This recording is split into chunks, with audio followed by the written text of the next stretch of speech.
Cher monsieur Paul Auchon, j'ai pris connaissance de vos problèmes de personnel quant à la présentation de votre saga MP3 Le Chevalier Bourré, dont le personnage principal, Olivier, m'émeut dans son combat désespéré contre l'alcool, et dont je sais que vous connaissez quelques difficultés avec cette saga MP3, autant d'un point de vue matériel qu'humain, et ce possiblement, voire probablement, dirais-je, à cause du manque de vergogne des narrateurs auxquels vous avez fait appel récemment, qui vous ont mis Monsieur Paul Auchon dans de beaux draps financiers. Je parle bien évidemment de Monsieur Dicolineux et de Mademoiselle @no_n, qui, par leur manigance honteuse, l'un sous sa fourrure d'ours polaire et l'autre sous ses couettes, tout aussi polaires, ont eu raison de vos économies, et sont responsables de la mauvaise passe que vous, monsieur Polochon, traversez actuellement, et auquel je m'emploie à trouver une solution. Donc alors je vous le dis aujourd'hui, hein, je vous le clame, non, je suis libre, non, vous pouvez compter sur moi. Non, je suis prêt à vous faire écouter l'ultime épisode du Chevalier Bourré. Bon bah ça y est, vous avez fini? Non, parce que c'était un peu long, hein. C'était même un peu chiant en fait, hein. Donc non, ça va pas le faire. Voilà. Au suivant. Vous écoutez l'ultime épisode du Chevalier Bourré, saison 2, chapitre 2, épisode 3. Non mais, c'est quoi ce chapitrage? Vous souhaitez émettre une critique? Eh bien vous allez le faire dehors. Bon, au suivant.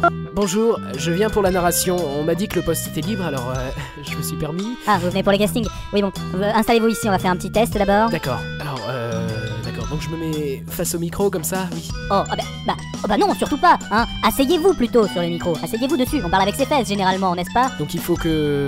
J'en ai marre de ces gens qui me font perdre mon temps. Si vous êtes pas content, vous avez qu'à vous le narrer vous-même votre épisode. Ouais, c'est ça, ouais. Bon, allez, au suivant. Vous écoutez l'ultime épisode des Chevaliers Bourrés. Ah non, trop taré, suivant. Bah, au suivant, j'ai dit. Au suivant. Ah, pardon, c'est bien ici? Eh bah non, pour vous c'est là-bas, tiens, voilà. Allez, au suivant.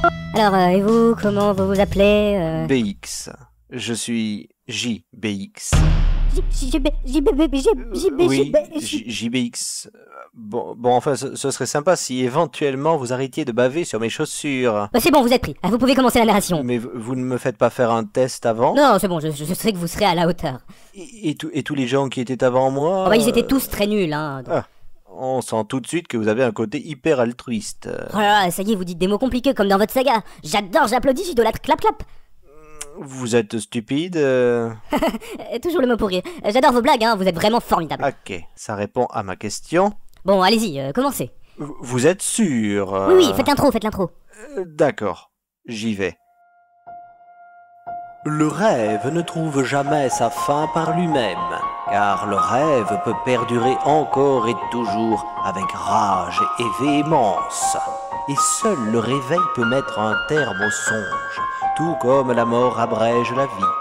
Et si la vie était un rêve, faudrait-il finalement trépasser pour pouvoir se réveiller? Vous écoutez le dernier épisode du Chevalier Bourré. Oh, c'est splendide, vraiment extraordinaire.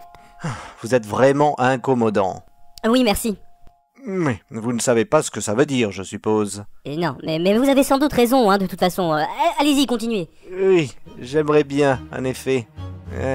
Bref. Dans l'épisode précédent, Olivier avait bu le contenu d'une fiole maudite, causant des crises convulsives et hallucinatoires, ne pouvant être calmées que par l'ingestion d'alcool, obligeant alors Olivier à boire toujours plus jusqu'à ce qu'à terme, cela cause sa mort. Par un heureux hasard, Bob l'herboriste connaissait le remède à ce poison, l'essence d'écaille de dragon.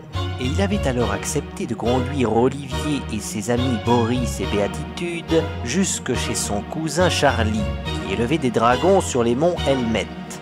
Nous retrouvons nos aventuriers toujours en route, après plusieurs heures de marche particulièrement éreintantes.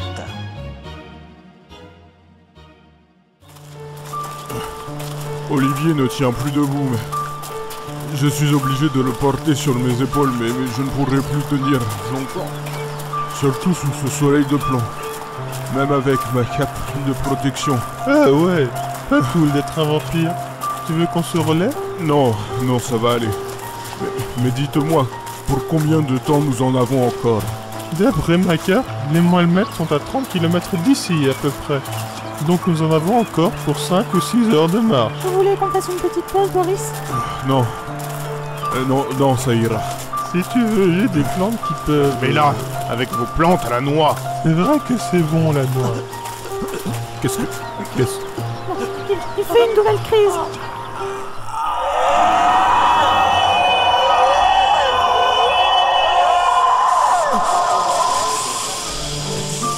J'ai soif.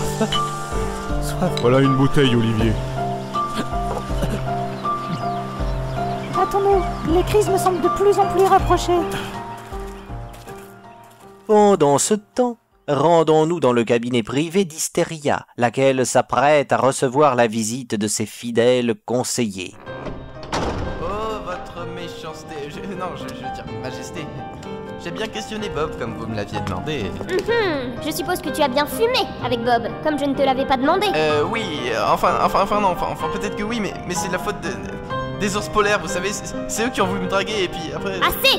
Je ne veux pas savoir ce que vous avez fait, je veux juste savoir où il est allé. Danton, non, je veux dire, il m'a parlé de rejoindre Olivier, Boris et Béatitude. Eh bien, l'as-tu suivi? Maîtresse, la mission est accomplie. Enfin, je crois. Ah, te voilà enfin! Oui, je suis retourné voir la voyante pour... enfin, pour des raisons personnelles. Et je l'ai retrouvée sans vie. Comment ça?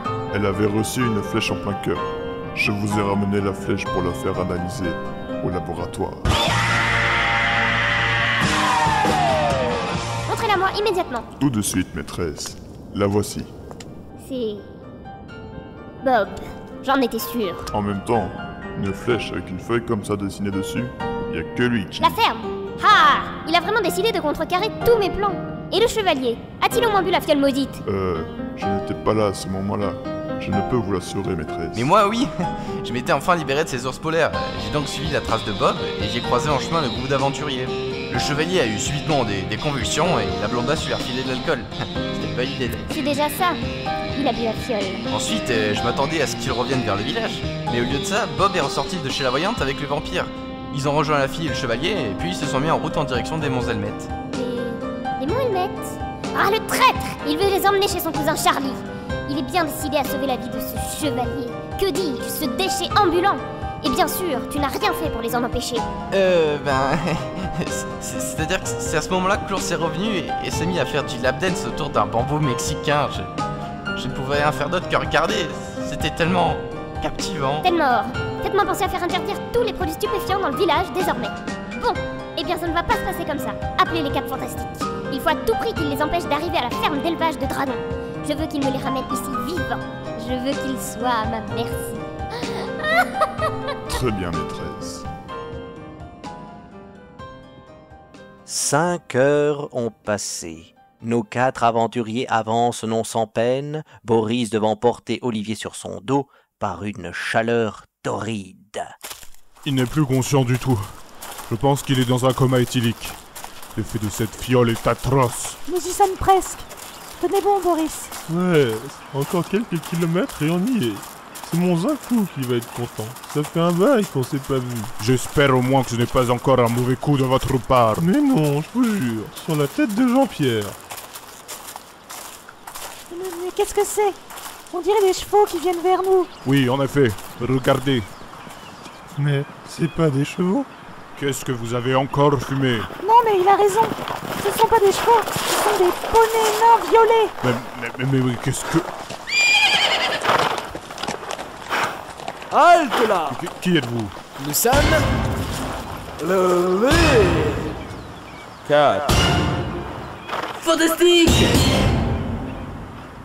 Fantastiquement grotesque, sans doute. On ne vous permet pas. Vous nous voulez quoi, au juste? Nous avons été mandatés pour vous interpeller.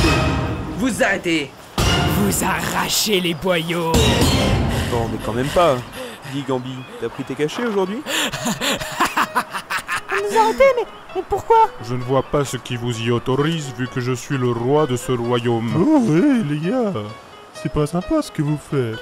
Vous direz à Hystéria qu'elle peut aller se faire voir. Bob, vous connaissez ces gens? Oui, les 4 fantastiques, c'est un peu les justiciers dans notre village.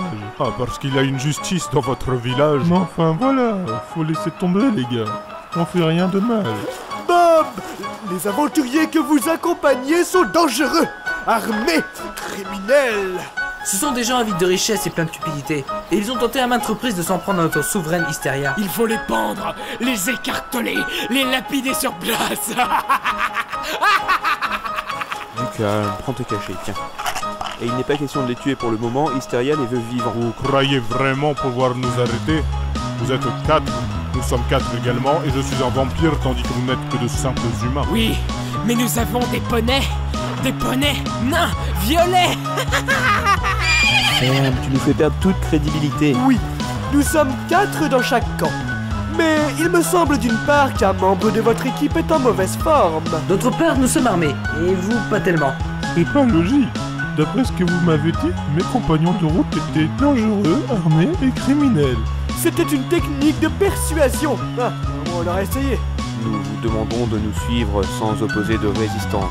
Sans quoi, nous serions dans l'obligation d'utiliser des techniques persuasives, plus violentes.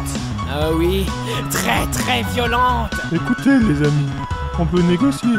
Je peux vous proposer quelques heures. Moi, je peux vous donner un peu d'argent. Moi, je peux vous donner... Vos minables tentatives de corruption ne nous atteignent pas. Allez, touche les mains en l'air et que ça saute. Très bien, nous allons nous rendre. Ah, c'est pas trop tôt. Mais pourrions-nous prier tous ensemble d'abord? Prier? Bah oui, nous donner la main et faire une prière, demander pitié aux dieux. Ça semble justifié comme requête. Bon, allez-y, mais on vous a à l'œil. Merci. Béatitude, Bob, donnez-moi la main s'il vous plaît. Très bien. Eh ben, ok mon pote. Voilà. Voilà ma main. Mais rends-la-moi après, j'en ai besoin pour rouler mes... Fermez-la. Béatitude, donnez-moi la main d'Olivier, j'aimerais qu'il participe. Voilà, tenez.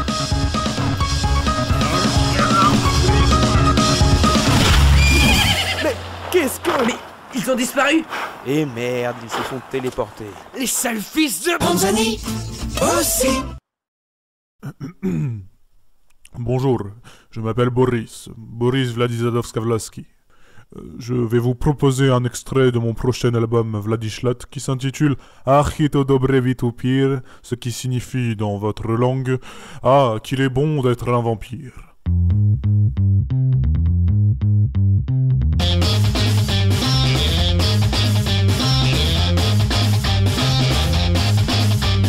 Vous pouvez dresser toutes les barrières, vous ne pourrez m'empêcher d'assurer mes arrières. Vous pouvez essayer de m'attaquer de front sur mon grand échiquier. Vous n'êtes que des pions. Arrieto dobre vitupir. Arrieto dobre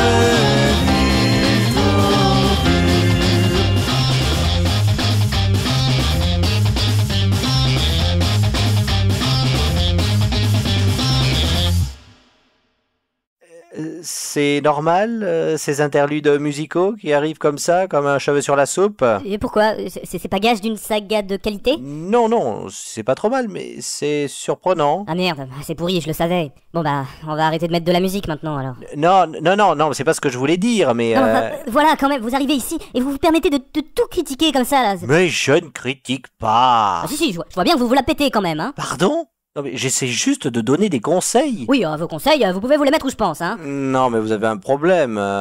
Vous êtes comme ça avec tout le monde? Parce que vous vous permettez de me critiquer personnellement maintenant?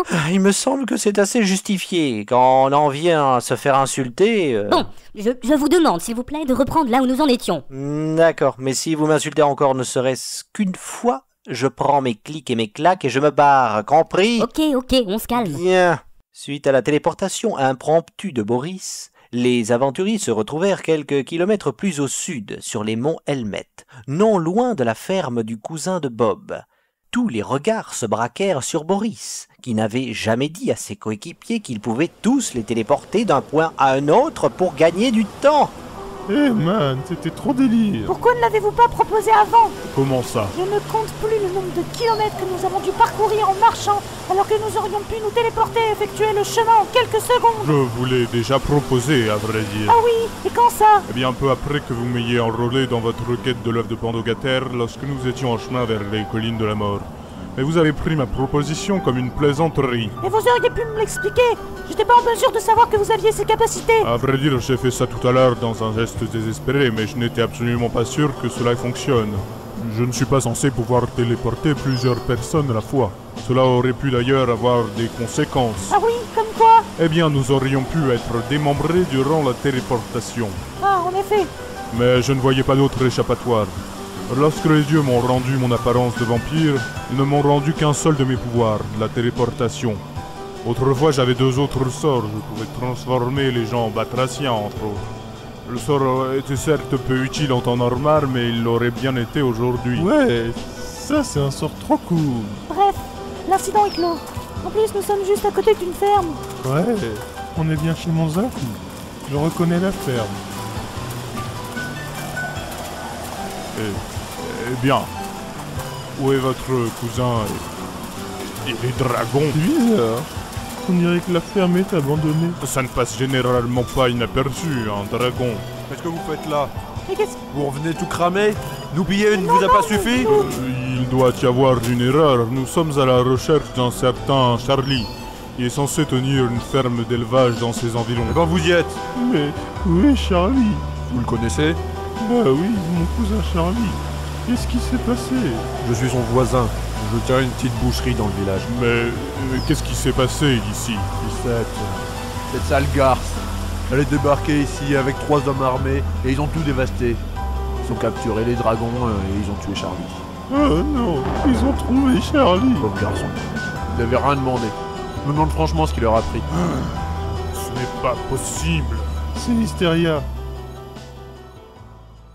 Certains esprits sont si retors, si envenimés par l'idée de vengeance, que lorsque leurs désirs sont contrariés, ils trouvent tout de même le moyen d'arriver à leur fin.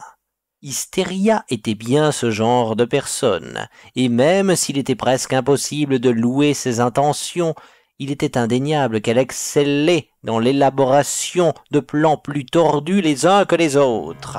Maîtresse, Qu'y a-t-il, Telmore? je dois vous annoncer une mauvaise nouvelle. Eh bien, allez-y. Les aventuriers ont échappé aux 4 fantastiques. Quelle bande d'incapables! Mais ça, je le savais déjà. Comment ça? Leur échec était facile à prévoir. Ces 4 gugus qui se la pètent et se prétendent justes. Franchement, ils pensaient pouvoir arrêter qui? Mais je ne comprends pas. L'échec de leur mission faisait partie de mon plan. Ils n'étaient là que pour retarder les aventuriers sur leur route. Mais... Eh oui! Comme on n'est jamais mieux servi que par soi-même, j'ai ordonné aux nécromanciens de me téléporter sur les monts Helmet. Et je me suis occupée de la ferme du cousin Charlie.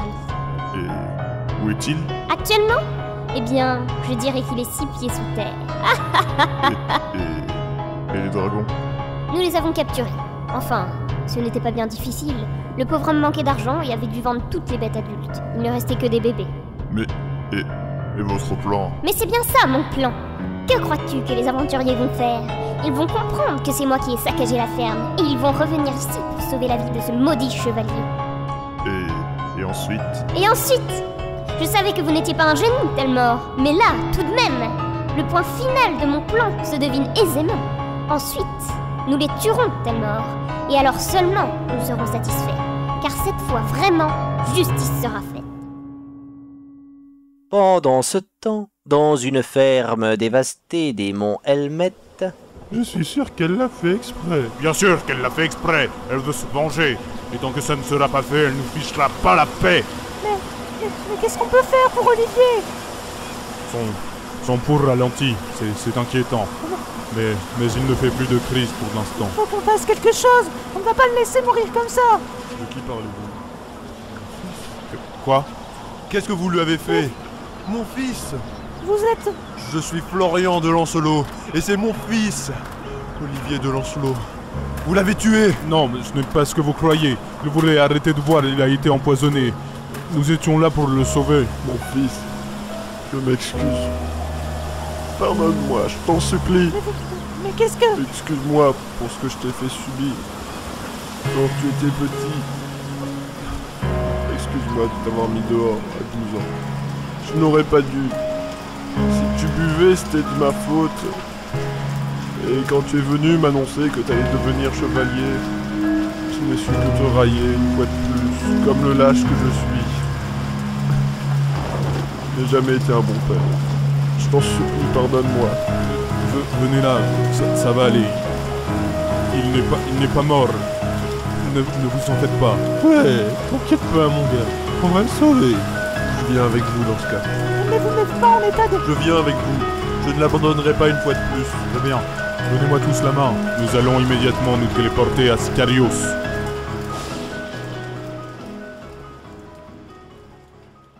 Les compagnons de route se téléportèrent donc une nouvelle fois, grâce à Boris, et atterrirent dans les rues désertes de Sicarius, faiblement éclairées par la lune. Ils se mirent alors en chemin vers... Mais qu'est-ce que... Monsieur Polochon, Quoi, moi? Mais qu'est-ce vous êtes en état d'arrestation pour extorsion de fonds, détention illégale de produits stupéfiants, jurassial et autres trucs encore, mais la liste est trop longue et ça me trouve le cul de la lire entièrement. Mais non, mais j'ai rien fait, mais lâchez-moi. On lui met des menottes, pas toi d'y avoir une erreur. Non, surtout pas. Tu l'emmènes à la foire et tu lui fais manger de la barbe à papa. Ah bon. Mais non, espèce de crétin. Bien sûr que tu lui mets la menotte. Ensuite tu le fous dans la voiture et le remènes au poste sans perdre de temps. Ok, tout de suite, patron. Non mais lâchez-moi, je vous jure que je suis innocent. Ouais, c'est ça. Et la marmotte, elle met le chocolat dans ton cul aussi, hein. Mais je vous jure, non, laissez-moi. Allez, c'est bon, on va partir,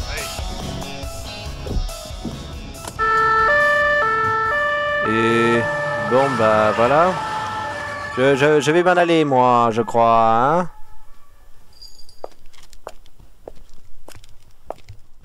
Oh, franchement, je me mets dans de ces galères moi parfois. Allez, zou.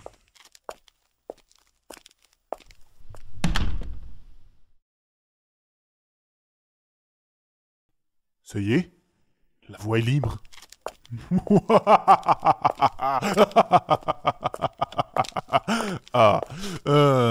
Je vais de nouveau pouvoir m'asseoir sur ce fauteuil et reprendre mon rôle de narrateur adoré.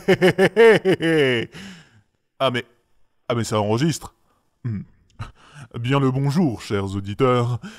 Et oui, je suis bel et bien de retour pour vous narrer la fin de cet épisode. Alors, voyons voir mon texte. Alors, rue déserte de Sicarius, la lune... Ah, voilà. Ils se mirent alors en chemin vers le cabinet privé d'Hystéria. Quoi? C'est tout? Juste une phrase à lire? Maîtresse, ils sont arrivés dans le village. Eh bien, ils n'ont pas perdu de temps. Il me semble également que 4 filles. Maîtresse, je vous en supplie, pardonnez-nous. Nous avons échoué. Lamentablement échoué, maîtresse. Nous mériterions une sanction. Non, mais t'es vraiment futé comme un lapin, toi. Fouettez-nous. Oh oui, maîtresse, fouettez-nous du visage au postérieur. Ça ira, bande d'imbéciles. Vous pouvez disposer. Vous êtes sûre, maîtresse? Nous avons pourtant failli à notre mission. Il va la fermer, le lapin. Oui, c'est vrai, quoi. Si on doit disposer, alors on dispose, hein, puisqu'Hystéria nous le dit. Ouais, on va y aller. Merci. Au revoir, maîtresse. Oui, c'est ça. Au revoir, bande de tarés. Mais qu'est-ce qui se passe? Quoi? What the fuck? Hystéria, nous venons régler nos comptes une bonne fois pour toutes. Ah, bah voilà. On les a attrapés, maîtresse. Oui, voilà. Nous avons réussi notre mission, en fait. Ouais, on vous faisait une blague, mais en fait, on les a capturés. Ouais. Bah d'ailleurs, on peut être payé. Tout travail mérite salaire, non? Foutez le camp d'ici. Mais... maîtresse! Foutez le camp, ou vous regretterez d'être venu au monde. Bon, très bien. Bon, bah on y va. Au revoir, maîtresse. Allez, venez les gars. Viens, le lapin. Et merde, j'avais besoin de fric, moi. Bon bah, au revoir maîtresse. J'y vais. Eh bien voilà, je suis à vous maintenant. Il me semble que vous devriez vous expliquer. Nous avions conclu un archer, non? C'est étonnant de votre part que vous ne vous énerviez pas, Igor. C'est Boris Vladizadovska-Vlaski. Et la vie d'un homme est en jeu, la vie de mon ami. Votre ami? C'est bon, Harry? Laissez-moi rire. Nous sommes là, avec Florian. Espèce de vieille truie! Vous avez tué Charlie, pillé nos ressources, et vous avez empoisonné mon fils! Maintenant, c'est moi qui vais vous tuer! Florian, ça ne sert à rien.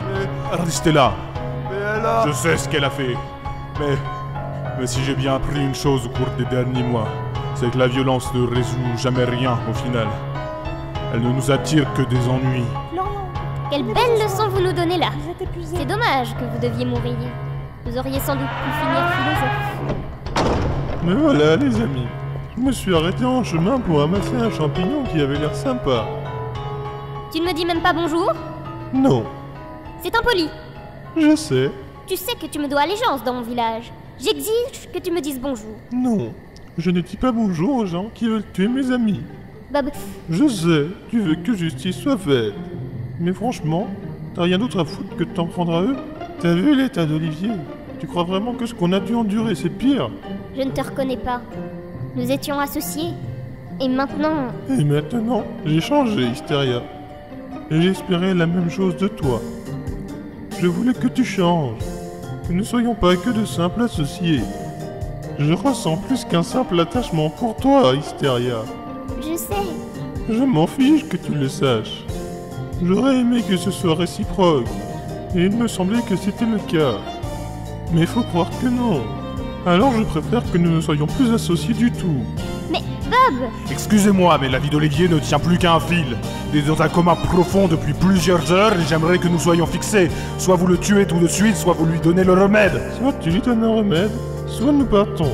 Et tu ne me revois plus jamais. Et par quel miracle vous arriveriez à vous enfuir? Je pense que la téléportation, ça vous dit quelque chose. N'est-ce pas, Hystéria? Je sais que vous n'avez pas mauvais fond, Hystéria. Essayez d'entendre raison. Allez, c'est bon. Elle changera pas d'avis, je la connais. On peut partir. Béatitude, Florian, vous venez? Non, attendez. J'ai gardé une fiole. Une fiole d'essence d'écailles de dragon. Non, tu déconnes. Non, tu as raison. Ce n'est pas juste. Je suis dans le faux depuis longtemps. Laissez-moi chercher la fiole. Je reviens. Eh bien, je ne sais pas quoi dire. Mais merci beaucoup. Comme le dit un dicton, certes populaire, mais néanmoins tout à fait véridique, seuls les imbéciles ne changent pas d'avis. Or, il était indéniable qu'Hystéria était intelligente. Ainsi c'est avec franchise et avec de vrais remords que la jeune femme alla chercher le remède d'un mal qu'elle avait elle-même provoqué. Mais nous faisons fi des imbéciles, or dans cette saga, il y en a. Comment on se retrouve, mes mignons? Mais les retrouvailles vont être de courte durée. Salut les amis! Alors comme ça on est de retour à Sicarius. Mais qu'est-ce que vous faites? Ça va? Elle est pas trop dure la vie? Jean-Pierre, mais qu'est-ce que tu fais ici? Qu'est-ce que je fais ici? Mais voyons, je ne fais que passer. Je vous ai vu arriver, toi et tes potos, et je me suis dit, putain, y a vraiment aucune justice dans ce village. Ces connards m'ont cassé le bras, ils vous ont fait du tort à toi et à Hystéria, et ils osent revenir ici? Et toi tu ne dis rien? Espèce de tapette! Tu comprends pas? Allez-vous-en, ce n'est pas le moment. Quoi? T'as peur ma jolie? Mais t'as bien raison, hein. Je ne suis pas là pour vous faire plaisir. Quoique, ça serait intéressant. Non. Donc voilà, je vais répondre à ta question Bob. Qu'est-ce que je fais ici? Eh bien pour commencer, hop. Tu vois ce joli petit pieu que j'ai confectionné tout à l'heure? Eh ben... Oh putain, qu'est-ce que tu fous? Mais qui c'est ce type? Et hop, un vampire de moins. Et pour la fille, je me suis dit qu'un peu de délicatesse dans ce monde de brutes, ça serait mieux. J'ai donc opté pour l'étranglement. Mais lâchez cette fille, espèce de taré! Toi, ta gueule, je te connais pas. Un bon coup de dague bien placé, ça fera l'affaire. Allez, tiens. Mais t'es taré, t'as perdu la boule. Non, c'est toi qui as perdu la tête. Je ne te reconnais plus. Tu te laisses insulter par ces putains d'étrangers. Par cette pétasse. Mais arrête, ils sont pas méchants. La ferme. De toute façon, t'as pas de couilles. Je comprends pas qu'Hystéria m'ait pas nommé conseiller à ta place. J'étais pourtant son favori. Enfin, on s'en fout. De toute façon, une fois que j'en aurai fini avec la fille, ça sera ton tour. Touche pas à mon mec, connard! Hein? Quoi je... Ah putain... Bob... Tes herbes... Tu peux te les garder, je suis en train de triper grave. Merci. J'ai cru que j'allais y passer, moi aussi. Putain, il a tué tout le monde. Qu'est-ce qu'il lui a pris? Même la fille? Je vais voir. Elle respire encore. C'est bon, elle est juste inconsciente. Et il reste Olivier. Alors je vais tenir ma promesse. De quoi? Je vais lui faire boire la fiole. Mais attends. Non, j'ai dit que je le faisais, je le fais. Ouvre-lui la bouche. Voilà, vas-y.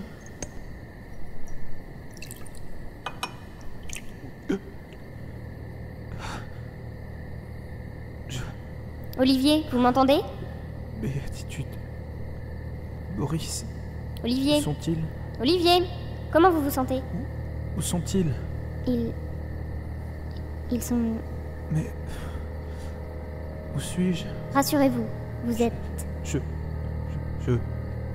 Je dois me réveiller. Vous êtes réveillé. Je vous ai fait avaler un remède. De l'essence d'écaille de dragon. Vous m'entendez? Mais qu'est-ce que... Bob! Viens voir! Son cœur! Il s'est arrêté!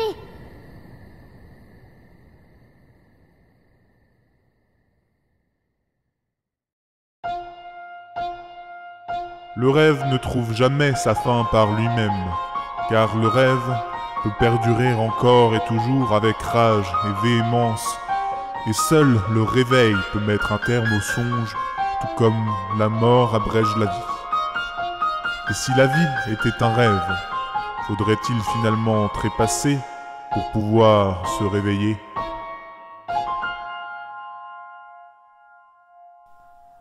Oh non, mais ça recommence.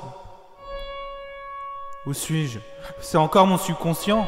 Non, tu n'es nulle part. Le subconscient n'était que le début. Ici, c'est la fin. Quoi, mais... Ça veut rien dire. C'est Tu n'importe quoi. t'apprêtes à te réveiller. Me réveiller? Oui, lorsque tu auras bu cette fiole, tout sera fini. Mais tout... Quoi? Tout ce qui t'entoure. Car tout ceci n'est qu'un rêve, Olivier.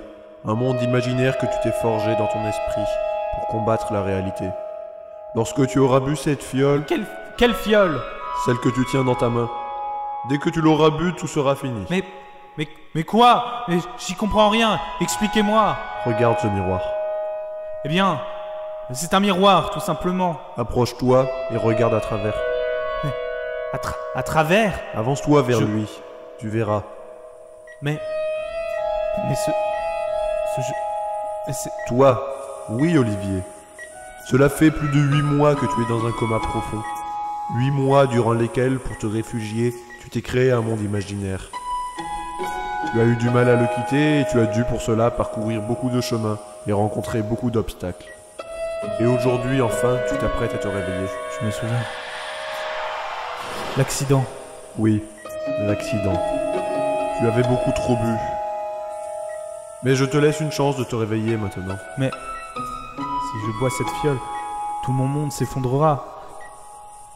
Mais mes amis, les personnes que Les personnes que tu as rencontrées dans ce monde, elles n'existeront plus telles que tu les as connues ici. Mais tu croiseras ces personnes dans ta vie, d'une manière ou d'une autre. Regarde. Mais c'est Béatitude. Non, elle s'appelle Julie. Regarde sa main. Vous êtes fiancés. Fiancé?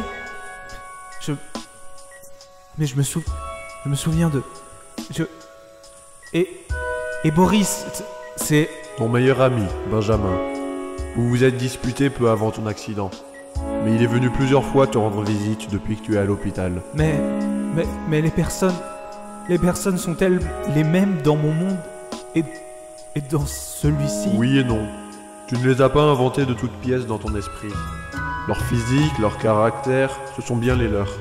Mais tout ce qui s'est passé depuis que tu es ici ne se sera jamais déroulé lorsque tu te réveilleras. Personne ne se souviendra de ce monde imaginaire. Pas même toi. Mais je ne serai plus vraiment... moi. Je vais disparaître. Toi? Oui et non. Tu vas rester toi. Les souvenirs qui te reviennent peu à peu sont bien les tiens. Mais il est vrai que tous ceux de ta vie dans ce monde vont eux s'effacer. Mais c'est comme si je mourais. Peut-être. Tout comme la mort, c'est simplement une étape vers autre chose. Peut-être quelque chose de meilleur. Tout dépend de ce que tu vas en faire. Mais j'ai foi en toi. Et vous justement, qui êtes-vous? Je suis également le fruit de ton imagination. je corresponds dans la réalité à quelqu'un qui t'est cher. Et cette personne est venue presque chaque jour te voir à l'hôpital. C'est en partie grâce à elle que tu as pu reprendre le dessus et que tu te retrouves enfin ici, à la croisée des chemins. Mais j'ai peur. J'ai peur de disparaître. De quitter ce monde. Et si ça faisait mal? Tu sais, le fait de nier la réalité n'est pas une bonne chose. Bien sûr, tu pourrais tout à fait décider de ne pas boire cette fiole. Mais où cela te mènerait-il? Ta vie imaginaire, tout comme ta vie réelle, tournerait en rond. Tu te noierais dans l'alcool, et ton vrai toi se noierait dans les méandres de son esprit. Par ta faute. Et tu mourrais, tôt ou tard. Mais c'est si soudain. C'est pour ça que tu ne dois pas réfléchir et agir tout aussi soudainement. Fais ce qui est sage, Olivier. Fais ce que tu juges bon de faire. Prends tes propres décisions. J'ai l'impression d'entendre Lancelot. Il t'a mis sur la bonne voie. Il t'a donné l'envie de te battre. Et qui est-il dans la réalité? Tu le découvriras par toi-même. Tu sais quoi? Nous allons trinquer. Avec ma fiole? Oui, nous devons fêter ça. Il est temps d'arrêter de parler. Je te souhaite juste tout le bonheur possible. Sans réfléchir, Olivier leva sa fiole, trinqua dans le vide car la voix qui lui parlait était invisible, et Olivier porta la fiole à ses lèvres. La première goutte effleura sa langue avec délicatesse. Olivier fut surpris. Il avait l'habitude de l'alcool, âpre, fort en bouche, puissant, trop puissant. Et le contraste fut simplement saisissant. Cette seule goutte suffit à étancher la soif d'Olivier. Lorsqu'elle effleura les papilles gustatives du jeune homme, Olivier put enfin dire quel était le goût de la liberté. Docteur, le patient de la chambre 112, il se réveille, venez, vite!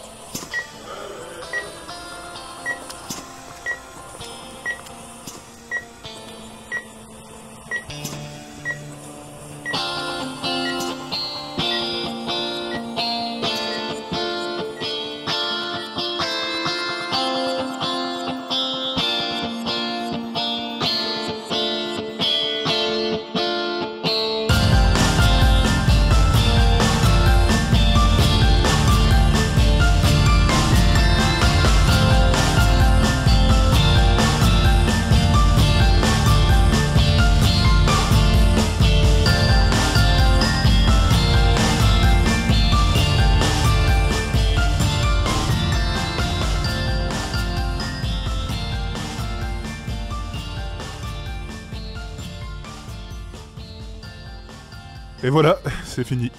Ouais. Je comprends pas, j'ai rien compris. Si tout ça, c'est le fruit de l'imagination d'Olivier, alors Hadès, c'est-à-dire moi, je suis dans son imagination. Enfin, pourtant, je suis en train de parler. Enfin, je comprends rien. Et si cette saga était le fruit de mon imagination?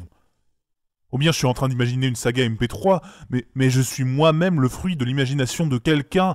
Je comprends rien. Tu te fais vraiment chier pour rien, je te pose pas autant de questions. Qu'est-ce que tu fous là? Mais t'es pas censé être en prison, toi? Censé? Parce que tu trouves que ce qui se passe là, c'est censé? Ouais, bon, ok, c'est pas faux pour le coup. À qui te dit qu'on n'est pas dans la tête d'un malade mental interné en hôpital psy? Arrête, tu m'embrouilles. Ah mais si ça se trouve, on est dans l'esprit d'une seule et même personne, genre double personnalité, tu vois, schizophrène et tout. Non, je crois pas, non. Au fait, c'est toi qui as appelé les flics? Bah oui, bien sûr. T'es qu'un connard. Oh, mais tu t'en fous, puisque tout ça, c'est imaginaire. Et puis c'est rien comparé à tout ce que tu m'as fait subir. Tu t'en fous, est-ce que tout ça, c'est imaginaire? Ouais, bah... ça te dirait de tester mon poing pour voir s'il est imaginaire? Non, ça fait imaginairement mal, quand même.